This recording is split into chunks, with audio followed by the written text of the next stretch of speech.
We're delighted to be welcoming so many people, hundreds and hundreds of people throughout the whole state of California. We want to welcome you to this program about ethnic studies. We have representatives of many organizations on this call. Many of you care deeply about this issue. Many of you have been involved with this issue for a long time. So many of you are leaders, not only in the state of California, but beyond, because this is an issue that is of great concern to all of us.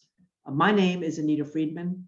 I'm delighted to be welcoming you into helping to facilitate this important session. The fact that we have so many hundreds of people involved is really a tribute to each of your care and involvement about this that affects the Jewish community, but affects the entire state of California and actually the whole country. I've been involved in a number of capacities. I'll just tell you briefly some of my thoughts about this, and then I'll introduce our speakers who will be discussing with you the issue, answering questions, and talking about the way forward.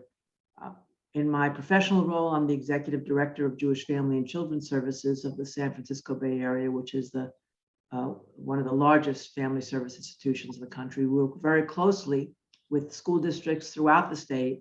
We work at the intersection between mental health, child development, and education. So, of course, we'd be very concerned about the impact of ethnic studies, the whole concept, and the form that it takes on the hearts and minds of California's children. I'm also a member of the Executive Committee of the Jewish Public Affairs Committee of California, which is one of the largest coalition organizations, single state coalitions of its kind in the country, representing dozens and dozens of Jewish organizations in the state capital. And I also am a member of the Instructional Quality Commission.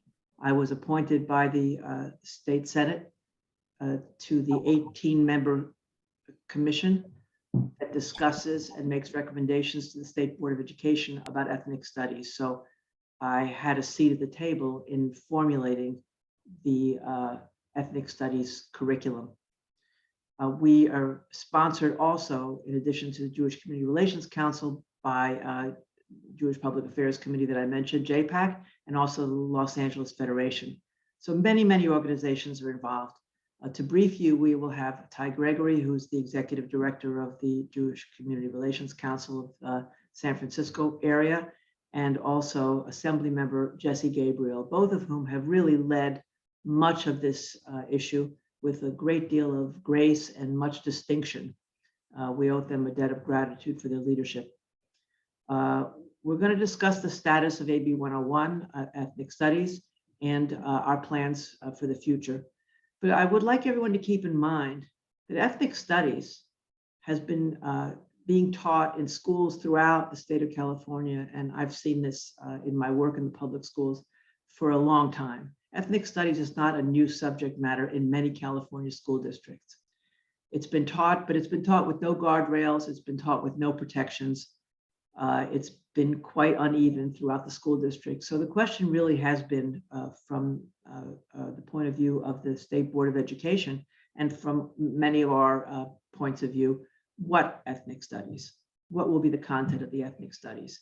The struggle has been to create a balanced, inclusive, certainly not anti-Semitic, anti-Israel form of ethnic studies in an effort to create a more culturally competent classroom. That means a classroom where every child's story is told, where every child's story is valued, every child, where stereotypes are addressed, where children are brought together and understand both their differences and also what they have in common as Californians, as part of the mosaic of what makes up the state of California, and also as part of America. We have much, much in common as Americans as well. You all know that the first draft of ethnic studies was, in my view, a form of state-sponsored anti-Semitism. It was very anti-Israel, talked about genocide without discussing the Holocaust, didn't discuss anti-Semitism, which is one of the most prevalent forms of racism, and clearly we all understand is on the rise, both from the left and from the right. The problem with the first draft was not just a problem for Jews, it was a problem for many ethnic groups. So many ethnic groups came together to express concerns. The governor was very concerned. The State Board of Education was concerned, and basically it was rejected in an effort to develop a more inclusive, more balanced ethnic studies curriculum, which is what the Instructional Quality Commission set about doing. I was a part of that conversation. Many of you were aware of that, and then it was approved unanimously by the State Board of Education. But still, we have many concerns about passing 101, which will mandate it, as you all know, throughout the state of California. And I will say that there are many lessons that we've learned from this, and I know that the Assemblymember Gabriel and Gregory will be discussing it, as will others. But one thing that we did learn, and that I've learned in my work as leading this effort, along with many of you, is the importance of unity.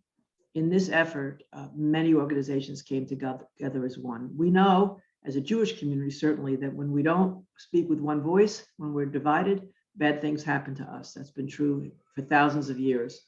And in this case, many organizations in the Jewish community and other communities as well came together to speak in one voice, which I think has helped to move us into a much better place. We have many struggles ahead going forward. This is not going to be the end of the conversation. We are going to be developing the capacity to monitor and take action throughout the state and watch what's happening in every school district, because this is going to be an issue that's going to be part of our conversation about how we raise our children and what we teach them for very, very long years ahead. We also will be involved in training teachers for how to teach the curriculum, how to teach about the Jewish story, how to teach about all the different stories that make up the mosaic of our community. So I will say this, that we have long since passed the point when we were not divided and where there were no differences between us within the Jewish community, other communities in this country. But what brings us together runs very deep and very strong, and has brought us together to try to move forward and find the right direction. And you are all a part of that. And we're glad that you're here with us today to be a part of this discussion so that you're fully informed about what the issues are that we're facing. I'd like to now introduce Gregory, who's the Executive Director of JCRC. As I mentioned, Ty has been a big part of leading us forward. He's been the executive of JCRC for a relatively short period of time. Before that, for many years, about 6 years, he was the executive director of a wider bridge, which many of you know represented the LGBTQ community and worked throughout the country to build bridges between that community and Israel. It developed into a very powerful force in the country, and it's just a tribute to Ty's skills and abilities that he was able to bring everybody together in common cause. So Ty, I'd like you to start the discussion and introduce our distinguished assembly member and move forward on ethnic studies. Thanks so much, Anita. And again, we just really want to thank you for your leadership, particularly on the Instructional Quality Commission. You're a big part of helping us to get to this point. And we just really appreciate your leadership on all issues around education, also around Holocaust education, which is also so critical for all of us. So thank you. Let me just highlight one point that you made, which is this is a long-term fight. And to underscore that, Assemblymember Gabriel and I had a similar conversation to the one we're about to have a little more than a year ago. Not to put you on the spot, Assemblymember, and say we're going to do this a year from now, but the ethnic studies movement is 50 years old. This fight that we've been having over the past 2 years is going to extend far into the future. Any potential mandates doesn't affect people until the class of 2930. And California is the tip of the spear. We're now talking to colleagues in states like Minnesota and New York and Massachusetts, who are in various stages now of developing their own ethnic studies curriculum and mandate processes. So what happens in California, so goes the nation. So that's why it's critical that we get this right here in our state that we all call home. So Assembly Member, let me introduce you, and then we'll get into a little bit of a conversation. Following that, for all those listening, you can type your questions into the Q&A. That's how we're going to take questions. So there's a Q&A function at the bottom, and that's where we'll be pulling questions that I'll pose to the Assembly Member after some of our moderated discussion. And following that, our colleagues at the LA Federation and my organization, the JCRC, will touch briefly on the district level fight that stands before us ahead in the months and years to come. Sounds good? So Assembly Member, welcome. Just a few things Thanks for being here. I want to share a bit about, you're a familiar face to most of the folks here, but just a bit about your background for everybody. You were first elected to the State Assembly in 2018. You represent the 45th Assembly District, which includes much of the West San Fernando Valley.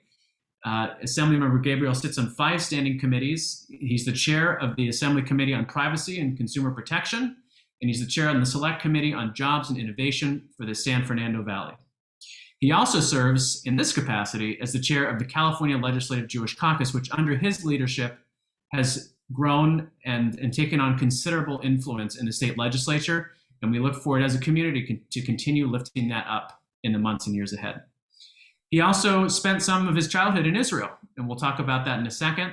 And so with that, and with our fellow pro-Israel and Jewish community activist in the State Assembly, Jesse, let's get started, shall we? Let's do it. Sounds good. So you grew up in the Jewish community in LA. More recently, you've obviously been a key leader on this issue that we're here to talk today. But for those of us who are meeting you for the first time, we'll start with a softball question, which is, how did your Jewish community upbringing, your years growing up in Israel, how did these things relate to your decision to pursue public office? And what would you say to the folks watching who are thinking about getting more involved in local and state government issues like we're exploring today? Yeah, thank you, Ty. And first, let me say thank you so much for having me, and thank you to you and Anita for your tremendous leadership. I mean, both of you have just been absolute heroes for our community and the work that we've been able to do, and the progress that we've been able to make on ethics studies and so many other issues would not have been possible without your contribution. So thank you. And also thank you to my good friends at the LA Federation, where I used to serve on the board. I just want to echo what Anita has said. The progress that we have been able to make for our community in recent years has really been a function of collaboration and partnership and unity, of Jewish organizations working together, of elected officials being able to work with partners in the community. And so what I would say to folks who are thinking about, whether they should get involved in state or local government is it's time to suit up. We need you. We need your involvement. We need you at the table. We need you to be involved in these conversations. You know, it never ceases to amaze me. I'm only 3 years into my term in the legislature. We have this incredibly vibrant, diverse, innovative state of 40 million people, and yet it's such a small number of folks that are actively engaged in state politics. There's such a small number of people who are paying attention, and part of me even wonders, how many people on this call could name their state assembly member or their state senator and know what's going on in the legislature right now. We've been able to do some really important work for our community. The Jewish Caucus secured close to $100 million in this year's state budget for Jewish community priorities, for community security, for Holocaust education, for our cultural institutions, for a lot of work that's really important to our community. And none of that would have been possible without the partnership of so many wonderful community organizations. So I guess what I would say to folks is, if you don't know your state legislators and you don't know what's important to them, don't assume that they know what's important to you. And I would really, really encourage all of you to get involved. We are so much stronger as a community when we have our elected officials and our community organizations and activists working in partnership, and we would certainly welcome your engagement. Absolutely. And, we all know why we have to be involved with congressional politics in Washington, D.C. Side note, call your legislator, make sure they vote for Iron Dome funding. But we also need to be involved at the state level, too. And this ethnic studies issue underscores the fact that the Jewish community needs to increase our organization and involvement with state politics, and you're leading the way on that. So thank you. Thank you for being there for all of us. So before we dive into AB 101, I think it's important that we start with the fact that this is not the first time that the state legislature has pursued a mandate. And towards the end of 2020, the legislature passed AB 331. So can we start with that? How AB 331 came to fruition, how you and the Jewish Legislative Caucus approached it last time, and why the bill was vetoed by the governor. Yeah, thank you, Ty. I think, a little history and context is important here, and I know we went over some of this a year ago when we had the opportunity to chat, but there are really things that were happening on ethnic studies on several different levels. So one is that there was an effort, a bill was passed in the legislature prior to me being elected several years ago, asking the Department of Education to create a model curriculum for ethnic studies. And that's what Anita spoke about, and with incredible thanks to her and our former Jewish Caucus chair, Ben Allen, and so many in the community who helped get that curriculum right. So part of this was there was the development of a model curriculum. And that is frankly what brought so much attention to this issue. As many of you remember, in 2019, they released the first draft of that curriculum. And that was what our caucus reacted so strongly to. You know, we really pulled the fire alarm on that and said, look, this is deeply unacceptable curriculum. And as Anita mentioned, it had anti-Semitism in there. It was full of anti-Israel bigotry, just really, really deeply problematic from our community's perspective. And so that's part of what got us as a caucus and us as a community so engaged, was making sure that this model curriculum would be developed appropriately. At the same time, as was also mentioned, and I think you're going to talk a little bit about, there are local school districts around the state who are looking to implement ethnic studies curriculum. And, you know, we've had ethnic studies in LAUSD where my older son is in kindergarten since 2014. Now, it hasn't gotten a lot of attention because it hasn't been a very controversial curriculum, and it's something that everybody could get behind. But there were local districts around the state who have had and who are now working to implement ethnic studies curriculums. And then there was this effort, as you mentioned, Assembly Bill 331, to implement ethnic studies as a high school graduation requirement. And when that bill was first introduced, it was not considered to be a very controversial thing. It had bipartisan support. There were, you know, Jewish organizations like the ADL that supported it for all the reasons that Anita discussed in terms of building an informed and engaged group of young people who can participate in a diverse, multi-ethnic democracy. And that bill really became more, you know, our community really started to pay more attention to it after the model curriculum was released, because that really put on people's radar screen that there are some folks out there who want to use, and I would say misuse, ethnic studies as a way to attack our Jewish community. And so what we did as a caucus, our approach here was to draw firm red lines and to say we cannot live and will not accept and will fight vigorously any attempt to insert anti-Semitic bigotry, anti-Israel bigotry, anything that denigrates our community as part of ethnic studies is completely unacceptable. And so we drew a firm red line then. We also said it's really important that if we're going to talk about the diversity and the beautiful mosaic, as Anita mentioned, that is California, that includes the American Jewish experience. And so you, Ty, as you know, many others around the state went and made sure that Jews were included meaningfully as part of the constellation of communities that are taught in ethnic studies. But we also wanted to do this in a way that would enhance our relationship with other ethnic communities and not diminish it, right? I think there are a lot of folks out there who maybe have a different perspective on issues than you and I that see ethnic studies as a way to drive a wedge between the Jewish community and our partners in the Black community and the Latino community and the LGBTQ community and the API community. And we were absolutely not going to let that happen. And so we had to be very clear and unequivocal about the priorities for our community and what was important to us and what we could accept and what we could not accept. But we did it in a thoughtful and strategic way so that we could, continue to be in partnership with these other communities. And so that part of what we did with the bill last year is we worked to develop a set of guardrails that made it very, very clear that you could not have anything taught as part of ethnic studies that would promote directly or indirectly bigotry, bias, or discrimination against any community. And that was very, very clearly understood to be in reference to the original content that was unacceptable from our community's experience. So that bill worked its way through the legislature. It got very strong bipartisan support. It ended up on Governor Newsom's desk. And he decided to veto the bill, and he said in his veto message, I support ethnic studies. I think ethnic studies is critically important, particularly in the state of California. But before we make this a high school graduation requirement, we've got to get the model curriculum right. Because at that point in time, the model curriculum was still under development. And so what he did is he sent the bill back to the legislature and he said, bring me this bill back once the model curriculum lands in a good place. And so that is ultimately what happened last year. And we got to a good place with the model curriculum. And so this year, the ethnic studies mandate was reintroduced as Assembly Bill 101. And that is the bill that is currently sitting on the governor's desk. Thank you. And just to remind folks, Anita talked about having Jewish community unity. What the Jewish community and the Jewish Legislative Caucus agreed upon was our red lines for the model curriculum were the removal of denigrating content about Jews in Israel, check, including the Jewish American lesson plans, check, making sure that there was the definition of anti-Semitism, check, and making sure that there were also guardrails in the model curriculum, check.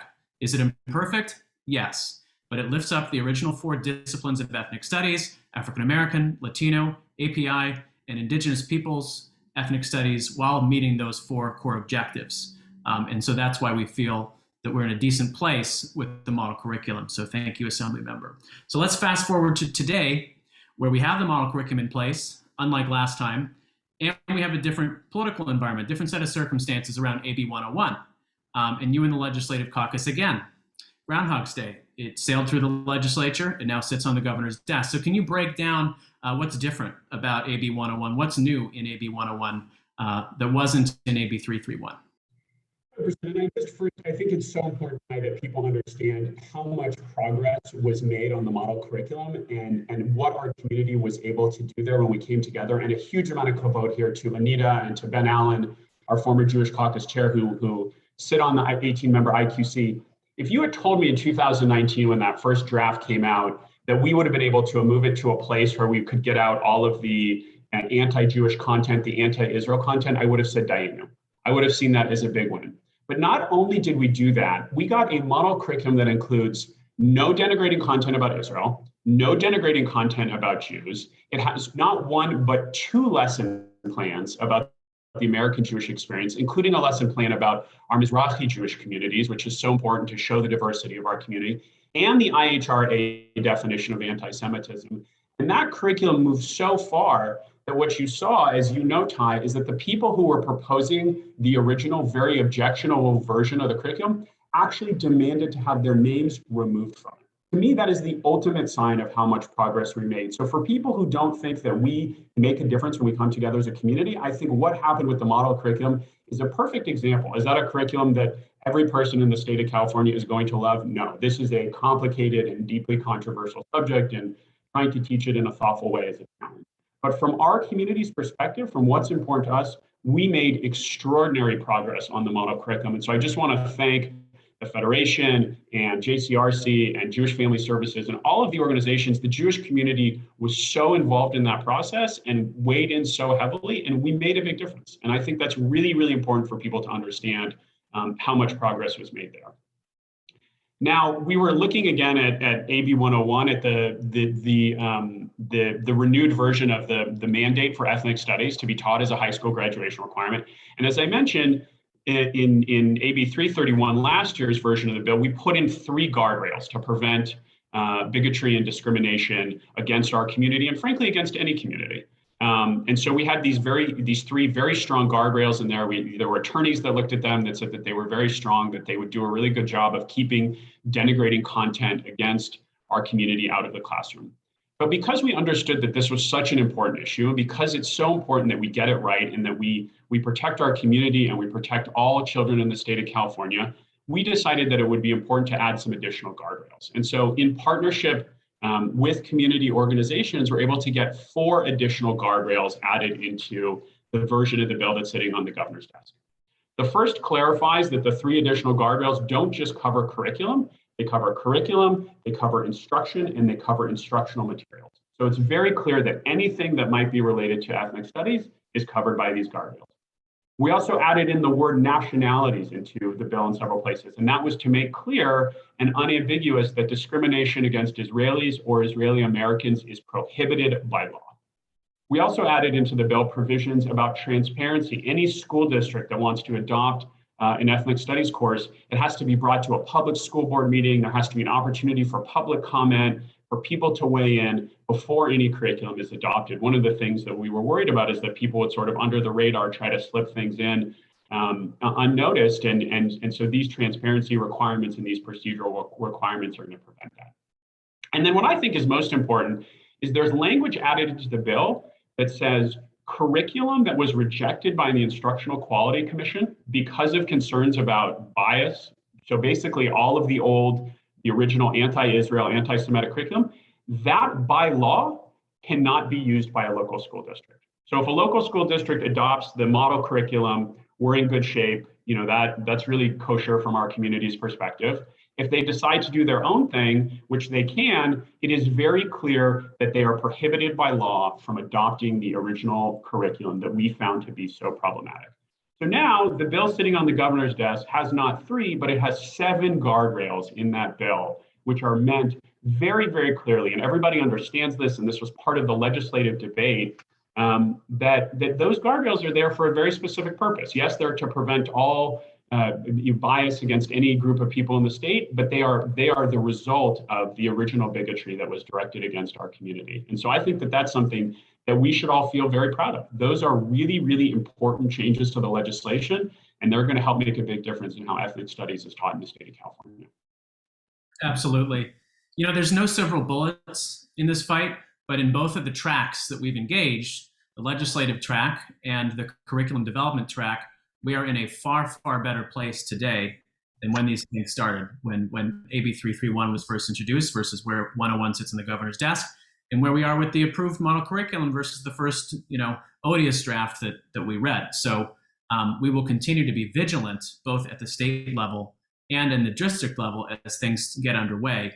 We have a bunch of protections now that we didn't have before, but again, that's not a fail-proof strategy. And so we'll talk a little bit more later in the program about the local work ahead, which is going to be critical. But kol hakavod to you and all of the organizations and community members involved that have been mobilizing consistently for the past 2 years to get us to this point. So let's zoom out with a final question. And again, I would encourage folks to please type their questions in Q&A. After Jesse's next answer, we're going to open it up. So, our community has undoubtedly been squeezed on this issue from both directions. And the hyperpolarized environment that we're in today is only making this tightrope harder to walk. On one end of the spectrum, you have folks that are actively seeking our erasure from ethnic studies and actively demonizing Israel, denying our peoplehood. And that's just totally unacceptable. And on the other side of the spectrum, we have folks that are rejecting the value of ethnic studies outright. And we're in a time of racial inequity in this country, and communities of color are calling for this to happen. And we have an obligation to Jews of color within our community to get this right. So given this dynamic that we're in, how do we forge the path ahead as a community? These things are going to continue to come up in the months and years ahead. How do we make inroads on both the left and the right, addressing their valid concerns around this? And how do we shore up the Jewish community's position to make sure that we can build a more diverse and broad coalition for the work that we're trying to achieve?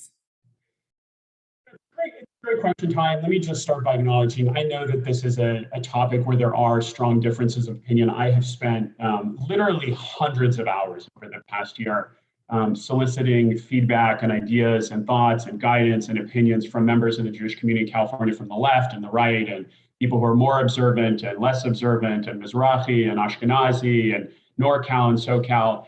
And people have strong opinions about this, and there are some differences. And I remember very distinctly having a meeting with a couple of prominent rabbis seeking their advice about this, and two well-known rabbis from the conservative movement started to disagree with each other. Right? I mean, these are two people that care deeply about Israel and deeply about our community, and they had differences of opinion. But I think what has ultimately happened over the course of time, as Anita mentioned, is that there has been that most of the mainstream Jewish organizations have really coalesced around a path forward here for what works for our community and what works for everybody in the state of California, and that we've developed some of that unity. And so the path forward for us ahead is education, is working with other communities to help them understand our concerns. I will tell you, having had hundreds of hours of conversation also with colleagues in the legislature and leaders in communities of color, a lot of them don't understand, why our community has concerns about ethnic studies, right? I mean, for them, opposing ethnic studies is like opposing civil rights. Like, how could you not want people to learn about Dolores Huerta and Martin Luther King Jr. and the history of Native Americans in the state of California? Like, why would somebody be opposed to that? And so we've had to educate them and sensitize them to, we support all of that, but here's this first draft that came out, and this is where our concerns came from, and this is why this is such an important and resonant issue with us. And I will tell you, we have found real allies in other communities who are willing to stand with us, who understand our concerns. And I will tell you, one of the most important things for me in this process, those additional guardrails that we negotiated were supported in a statement by the leadership of every other ethnic caucus. So you have the Black Caucus and the Latino Caucus and the API Caucus on record saying, we agree that, and the Native American Caucus saying, we agree that these guardrails are important and that anti-Semitism has no place in the teaching of ethnic studies. And that is very powerful. So a lot of this is work that we need to do to help educate folks. I will say this, just to be clear, there are those on the extremes here that we're not going to be able to accommodate. For people who want to erase the American Jewish experience and want to teach anti-Semitism in the classroom, we're just not going to agree with them, and we're going to fight vigorously, and we are going to do absolutely everything we can to make sure that we win and they lose. And I think we saw that demonstrated very, very powerfully with the model curriculum, where at the end of the day, they picked up their ball and went home. They took their name off the curriculum. And we were able to do that because our community was strong and united, and we have a strong caucus, and we work together with the community, and we have allies in the legislature and in other places in government. And most importantly, because we're right on the issue. And when other people understand what we're talking about, all of them, with the exception of a small handful of some very radicalized people, I think will end up on our side of the issue. But we also have work to do to educate people in our community about why ethnic studies is important. And to me, it fits in with some of the best of Jewish tradition. And if you read, Maimonides or Jonathan Sachs or Abraham Joshua Heschel, talking about Darchei Shalom, the idea that we would stand with other communities, that we would sensitize ourselves to the struggles of other communities, that is so deeply resonant in Jewish tradition, and is not only important from a strategic perspective, from having relationships with these communities, but I think is really consistent with our Jewish values. And so we just have work to do. And it really goes back to your first question. Our community needs to be engaged. We need to work to build relationships with other communities, with elected officials, to educate them about our issues. But what we have shown over the past 2 years is when we do the work, we can have tremendous results. And I think that's the important lesson for us to take as we go forward, because as you mentioned, there's a lot more work ahead. We're really at the very, very beginning of this. There is no silver bullet. There's nothing we're going to do that's going to, be 100% foolproof in making sure that nobody wants to teach anti-Semitism in the classroom. We shouldn't fool ourselves into thinking that. So what are we going to have to do? We're going to have to suit up and get on the field and continue to fight. And we're going to have to be vigilant and be engaged and work. And that's what I know a lot of community organizations have done and are preparing to do. Our caucus is going to be deeply engaged going forward, and we're going to continue to fight. But, as we've seen in the first couple rounds of this, when we're engaged and we do the work, we can really, really make a difference on moving things in a positive direction. That's exactly right. And again, I just want to lift up, I know that for you and Vice Chair Scott Wiener and the Jewish Legislative Caucus, that the past few weeks have been incredibly challenging. But I want to commend you and your 12 colleagues for banding together and fighting the good fight and getting us to this point. It was not a guarantee that we would end in this place. So thank you again for that.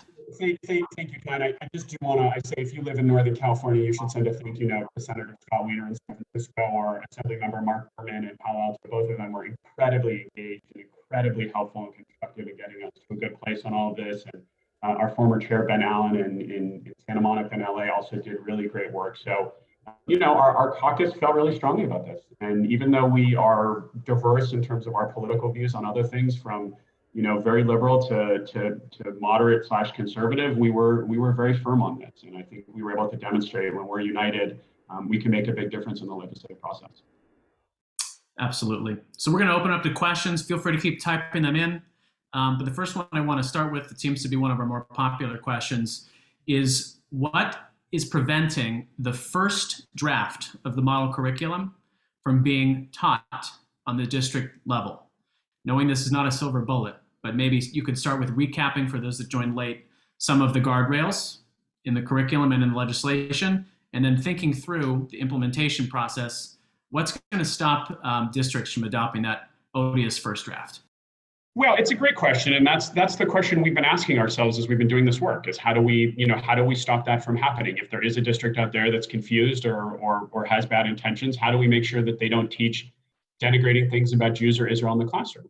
And look, the first answer to this is, my reading of this as an attorney is that it's probably already illegal under the California Code. And I think there are multiple state and federal statutes that would prevent someone from actually teaching this curriculum. Remember, that original curriculum was never taught. It was proposed in draft form, but it was never taught. So I think already existing state law probably helps us.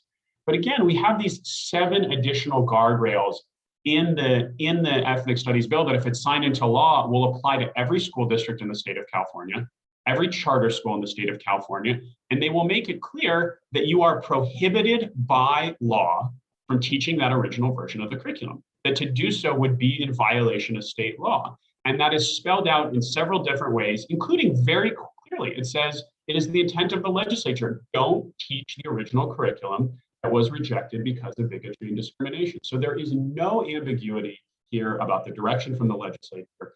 There is no ambiguity about the fact that that original curriculum is out of bounds and unlawful. So what's going to prevent someone from teaching that original curriculum?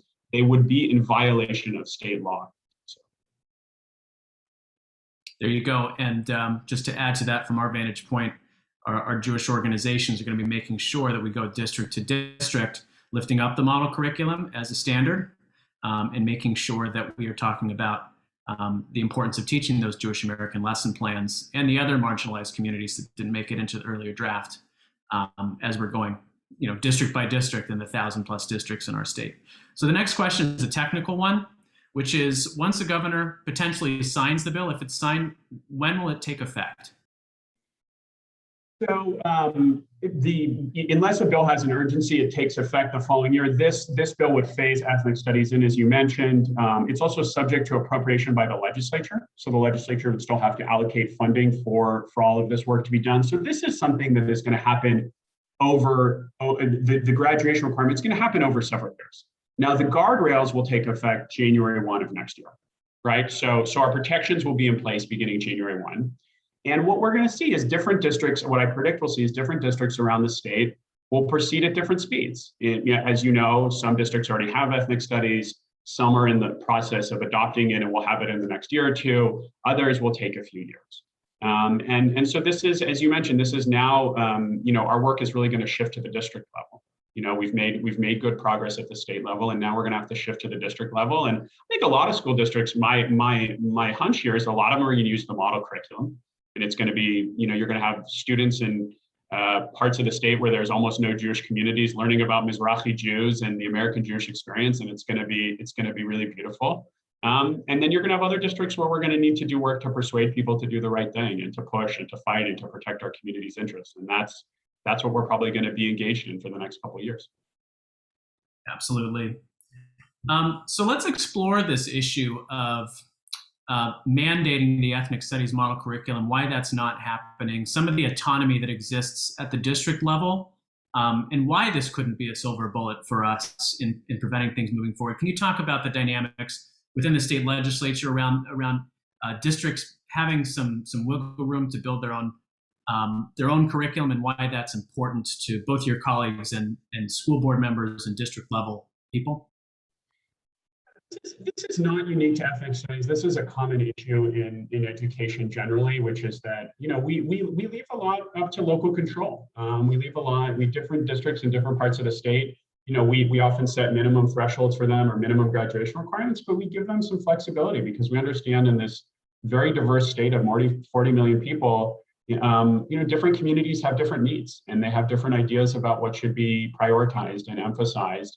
And frankly, in the context of ethnic studies, it's very, very important to a lot of our colleagues and to the governor that there would be flexibility. And the example I always give is, colleagues of mine that represent Burbank and Glendale with big Armenian populations really wanted flexibility to make sure that there were units on the Armenian American experience, because that's so important to people in those communities and to lift up those stories.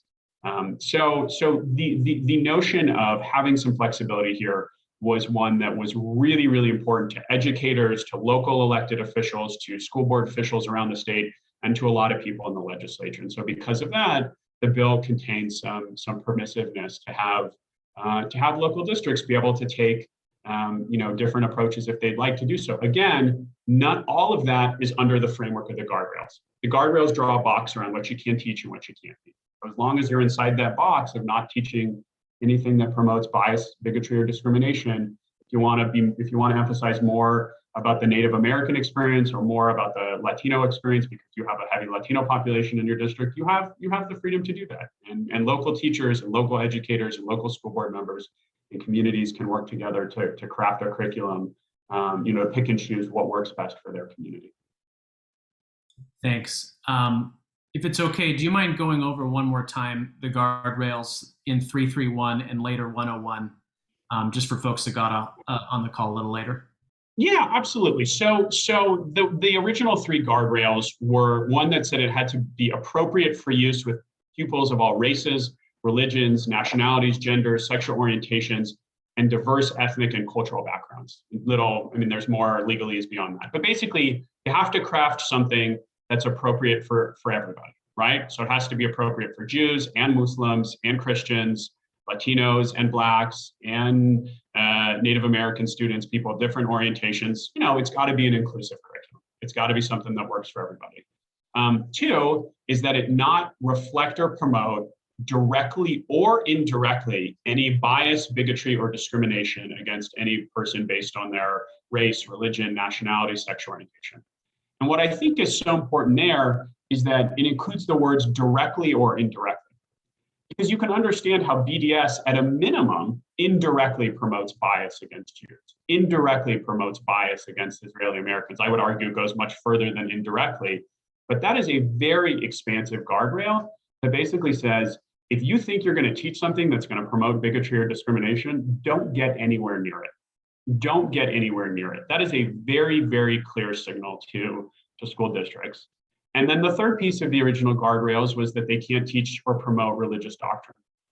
And one thing that I should explain, I think, which would be helpful for people, these guardrails are modeled off of already existing guardrails in the California Education Code around the teaching of sex ed, right? So there was an effort made. We want to make sure that we teach about sexual relationships in a way that wouldn't promote discrimination against the LGBTQ community, right? Against gay students, against transgender students. And so they built guardrails into the education code to say, when we teach at sex ed, it's got to be done in an inclusive way and in a way that doesn't promote bigotry against the LGBTQ community. And so what we're doing in the same thing with ethnic studies. You can teach ethnic studies, but it's got to be done in an inclusive way. And it can't be done in a way that promotes bigotry or discrimination against anyone, including Jews or Israelis. So that's the genesis. That is the origin of these guardrails. We weren't starting from scratch and creating them, and they reflect and are very consistent with a whole bunch of state and federal anti-discrimination statutes. So this is not something that's going to be difficult for courts to interpret. They're going to get this. They're going to get this right away if that's an issue. Now, go ahead. Go ahead. Yeah, so then, and I'll just speed up. And then on top of that, what did we add? We made it clear that those three guardrails that we mentioned cover curriculum, instructional materials, instruction, anything related to this. We added the word nationalities to make it crystal clear that you can't have discrimination against Israelis or Israeli Americans. We added a transparency element here. So before you have a curriculum, you got to bring it to the public. You got to have public feedback. You can't sneak anything in. There's got to be a robust, transparent, open public process before you teach this. And then third, the legislature being unequivocal about the fact what these guardrails mean, what these guardrails that were in the bill last year mean. Don't use curriculum that was rejected because it was denigrating Jews and Israelis. Don't do it. You would be in violation of the law to do so. Absolutely. Two-part question. Number one, we have an interesting question about the guardrails being retroactive for school districts that have already been teaching ethnic studies or are within their adoption process now.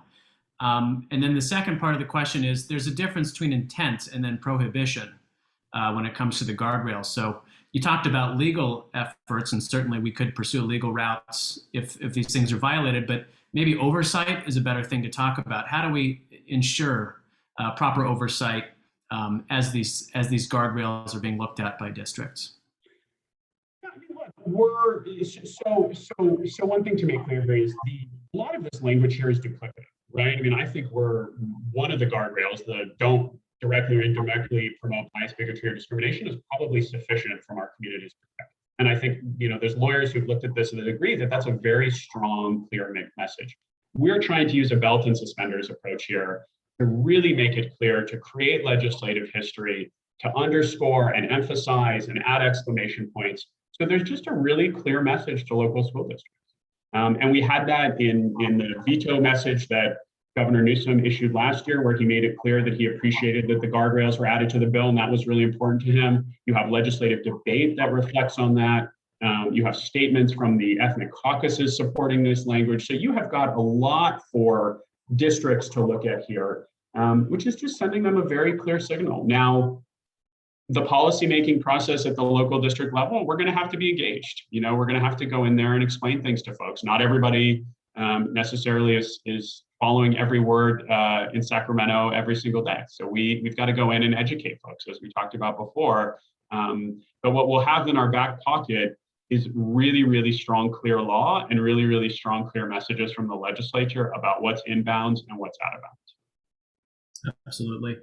We've seen some of the early districts adopt or flirt with some of the problematic curriculum as they've adopting it. And I think part of that is, if you go to the website of some of these folks, it looks benign on the surface. Some of the anti-Israel, free Palestine rhetoric that they're actually pushing doesn't appear anywhere on the front page of their website. You really have to dig into the fine print to understand that that's what they're pushing for there. So how can we, in a polished and matter-of-fact way, rather than editorializing, address some of these issues as we go to the district level? And how can we make sure that people understand that we're trying to be fair and inclusive as we talk about these issues? Yeah, I mean, look, again, and hopefully this answers the question. I think a lot of it is just about having the conversation in the right way. People who are, I think, saying the Jewish community, hates ethnic studies and we demand a veto and we don't believe in the ideas behind ethnic studies. I think they do our community a great disservice. And I also think, based on the hundreds of hours of conversation I've had, don't reflect where the overwhelming majority of the Jewish community is at.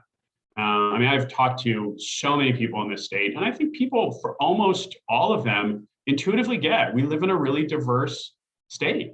We live in a diverse country, and we need to learn about each other and understand each other and promote tolerance and promote mutual understanding and lift up the stories of communities that maybe have been ignored by history. That's really important. We should be honest about the history of Native Americans in the state of California, right? We don't need to have the whitewashed version of that. It's important that we understand it with its richness, and that's going to help build a stronger, more informed electorate. And ethnic studies done the right way is going to bring people together.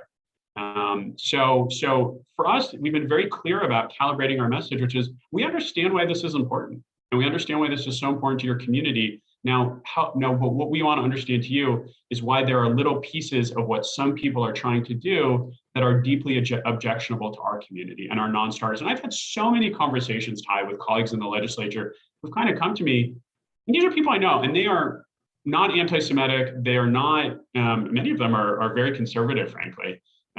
Who said, hey, can you help me understand, what the community's concerns are? As an Asian American, I don't understand why someone would be opposed to ethnic studies, or as a Latina, I'm struggling to understand what the concern here is.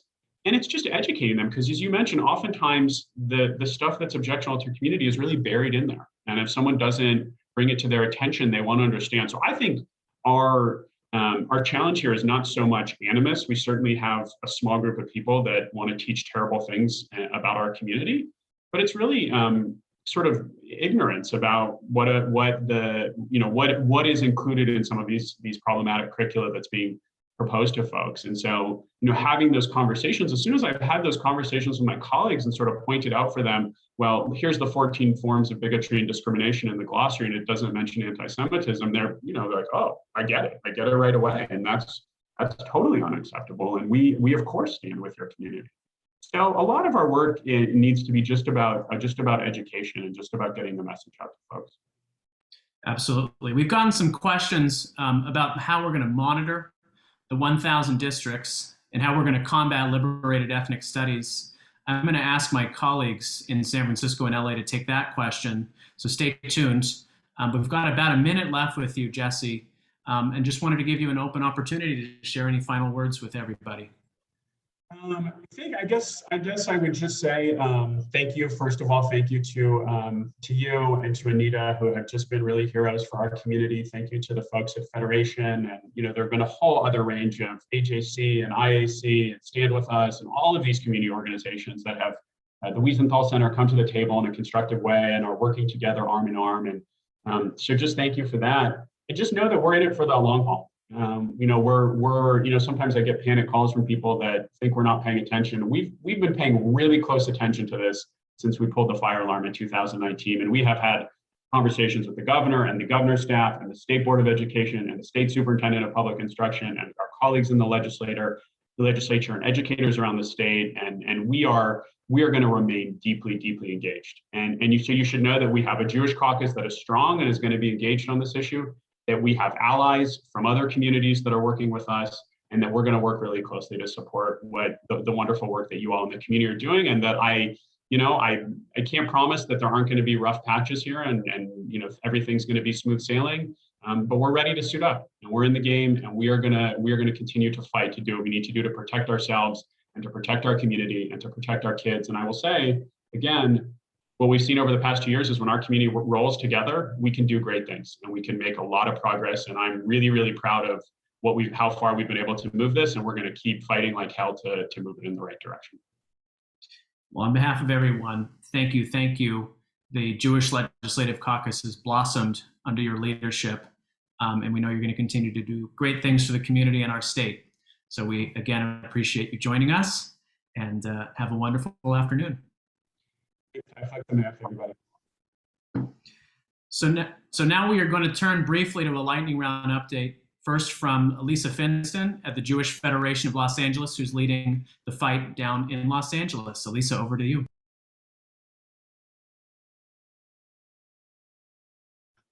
Sorry about that. Hi, Ty. Hi, everyone. Thanks so much for having us today. We really appreciated the partnership with the JCRC and JPAC and the Jewish Caucus working on ethnic studies for the last few years. And as the Assembly member mentioned, you should know Jewish communal organizations across the state are obviously paying very close attention to the work on ethnic studies. I want to tell you a little bit about what we do here in Los Angeles. Our work at the local level with school districts really began about 15 years ago with our Holy Land Democracy Project, where we take teachers to Israel during the summer. Of course, this was before COVID, and we hope to resume as soon as possible.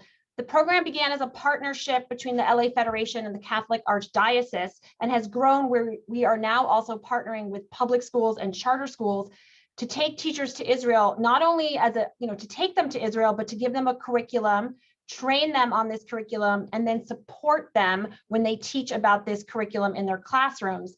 We also do a lot of work on government relations, like the JCRC does, to build and maintain relationships with elected leaders at all levels of government. And in LA, those relationships include the LA Unified School Board. And we met with several individuals on the board many times throughout the last few years about ethnic studies. And there's actually one member of the school board here in LA who's an alum of our Federation's Rautenberg New Leaders Project, our civic engagement leadership program, which Assemblymember Gabriel is also an alum of. And I share this because it's incredibly important for our organization to have allies in government who are doing the oversight, creating the legislation, doing the monitoring. And so this work with our Holy Land Democracy Program and our relationships with teachers and schools really positioned us well to respond to the anti-Israel motion that the Teachers Union put forth in May. I know many people are interested in learning more about this motion. Many may be aware that tonight, in fact, the UTLA House of Representatives is meeting and will decide on the motion before them, as well as an alternate motion that would actually dismiss the first the bad anti-Israel motion. So immediately after learning about this motion in May, we jumped into action, so to speak, and leveraged the relationships we have with the teachers who we've traveled to Israel with, who were able to introduce us to other teachers who were working to defeat this motion from within. So our goal has always been to support Jewish teachers and their allies, as well as parents, to ensure a fair and equitable school district free of anti-Semitism and any form of hate and bias. And our plan is to expand the Holy Land training we offer teachers who travel with us and make that available to any teacher in local school districts. So we plan on leveraging those relationships that we have at the teacher level and at the district level as we remain vigilant here in LA, not just in LA Unified, but in the other districts as well, to monitor the implementation of the ethnic studies curriculum. Thanks, Ty. Thanks so much, Elisa, and good luck tonight. I know it's an all hands on deck moment. Turn it over to Karen Stiller, our Middle East Project Director at the Jewish Community Relations Council. Take it away. Thanks, Ty. So similar to LA, we believe that JCRC's model of building relationships in the civic and education community will be key in this district level work. And we're thrilled to announce that JCRC will be hiring a director of education in the near future to really ramp up our work in this area. Meanwhile, we are continuing our local, regional, and state work on ethnic studies, lifting up the model curriculum, ensuring that Jewish Americans and anti-Semitism as a form of hate are included in ethnic studies, and that anti-Semitic and anti-Israel materials are kept out of the classroom. Like the Assembly member mentioned, we're seeing in the Bay Area that every district is a really different place, and each going about their process around ethnic studies in a different way. Some have had courses and even a requirement, like in the East Bay, I think it's Union City, for many years. And they're going beyond and looking to integrate ethnic studies beyond just a one semester high school course. Others are at the very beginning. They're just starting to have a board level conversation about how to go about the process of developing a course. Some will look to the ethnic studies model curriculum for guidance and lesson plans, and others will really be starting from scratch. We're seeing some districts form committees and use a lengthy process with a great deal of time for community input, and others are turning directly to their teachers to develop a pilot course. JCRC has been in touch with every district in the Bay Area, and we will continue to do so. But as has already been mentioned, there are dozens of school districts in the Bay Area and hundreds across the state. And we really need everyone's help. Eyes, ears, and feet on the ground are really critical. Building relationships with the district administration, teachers, serving on local curriculum committees and other decision-making bodies are really important ways that parents can be directly involved and make an impact. It's already been said, but we need to work together. And we hope that you're ready to roll up your sleeves and partner with us in the Bay Area, with LA Federation in Southern California, as well as the many other organizations working together on the same goal. As the Assembly member said previously, we can make a huge difference if we come together as a community. So thank you, and I'll turn it back over to you to close out. Thanks, Karen. It's really exciting that we're onboarding a director of education, because we're going to develop the capacity to do a lot of the monitoring work for the 1,000+ districts. And the other thing that's important for those on the call from places like San Diego and Orange County, we're going to make sure that our colleagues in the smaller Jewish communities have partners in us and in the LA Federation and in JPAC to make sure that we have the capacity to tackle these things. We know that Orange County in particular has been a hot spot of late.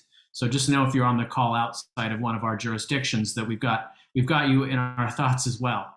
And this is really going to be a continued fight. I released an op-ed, which we'll send out to everybody afterwards, but I'd like to describe this as we're up 2-0 at the bottom of the third inning, since we're almost at baseball playoff season. We have a long way to go, and a lot of twists and turns are going to happen. So this is really a call to everyone to stay engaged, educate yourself, get involved with Federation, with JCRC, with JFCS, JPAC, other organizations in this fight. We're going to need your help, particularly if you have a student or you're involved in a school district. And all of you, of course, are constituents of school board members. You vote in these elections. So we're going to need everyone to continue to stay involved in this fight. I'm going to give you a rare 2 minutes back of the hour. And again, thank everyone for coming. Again, thank the Assembly member for his leadership. And have a great week, everybody, and hope you've been enjoying the Jewish holidays. Take care, everyone.